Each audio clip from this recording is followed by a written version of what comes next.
Adani group के खिलाफ Hindenburg research की रिपोर्ट आने के 36 दिन बाद अब जांच का रास्ता खुल गया है।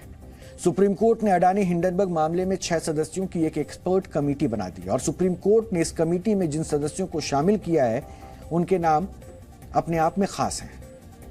इस कमेटी की अध्यक्षता रिटायर्ड जस्टिस अभय मनोहर सप्रे करेंगे। जस्टिस सप्रे वर्ष 2014 में सुप्रीम कोर्ट के जज नियुक्त हुए और 5 साल बाद वर्ष 2019 में रिटायर हुए।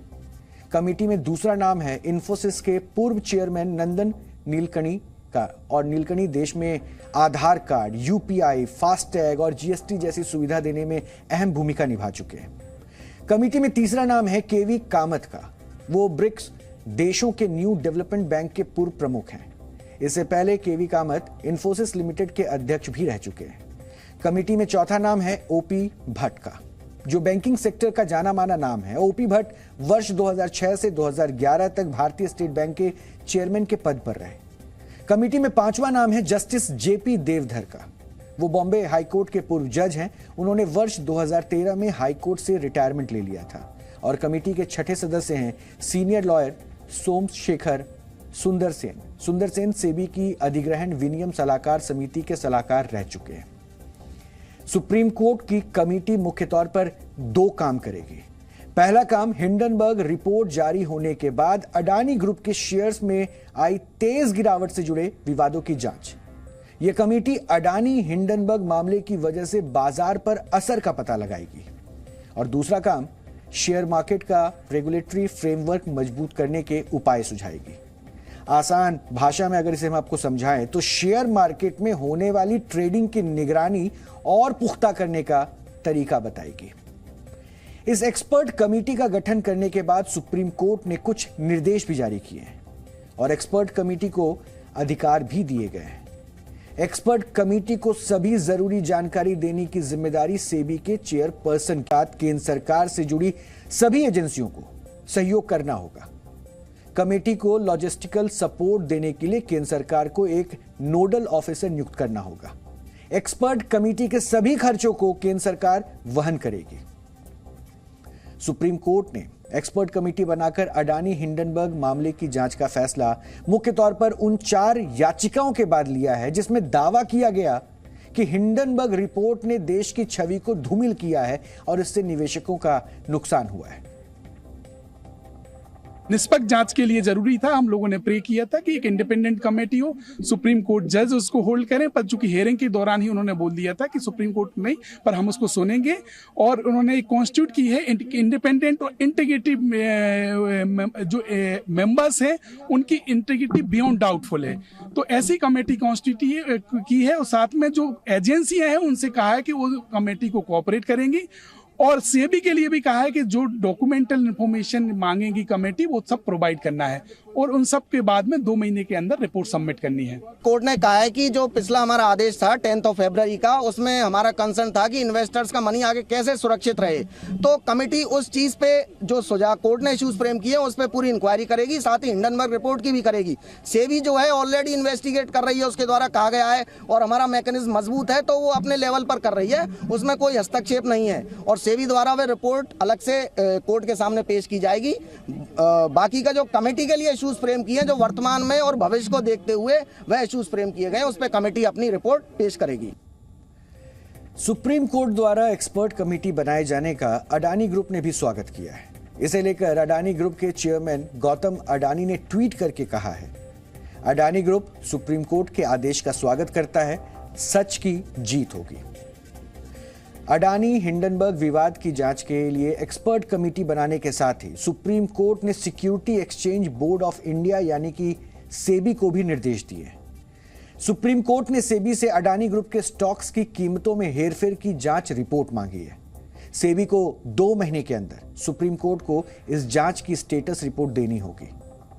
दरअसल सेबी इस मामले में 2 पहलुओं की जांच कर रही है। पहला यह कि क्या मौजूदा कानूनों का उल्लंघन करके अडानी ग्रुप के शेयरों की कीमत को बढ़ाया गया, और दूसरा यह कि क्या इस मामले में सिक्योरिटी कॉन्ट्रैक्ट रेगुलेशन रूल्स के नियम 19A का उल्लंघन हुआ। दरअसल सिक्योरिटी कॉन्ट्रैक्ट रेगुलेशन रूल्स का नियम 19A शेयर मार्केट में लिस्टेड कंपनियों की मिनिमम पब्लिक शेयर होल्डिंग से जुड़ा होता है, जो कहता है कि भारतीय कानून में किसी भी लिस्टेड कंपनी में कम से कम 25% शेयर होल्डिंग पब्लिक होनी चाहिए। आसान और सरल भाषा में कहें तो कम से कम 25% शेयर आम शेयर धारकों के पास होने चाहिए जिनका कंपनी से कोई नाता ना हो।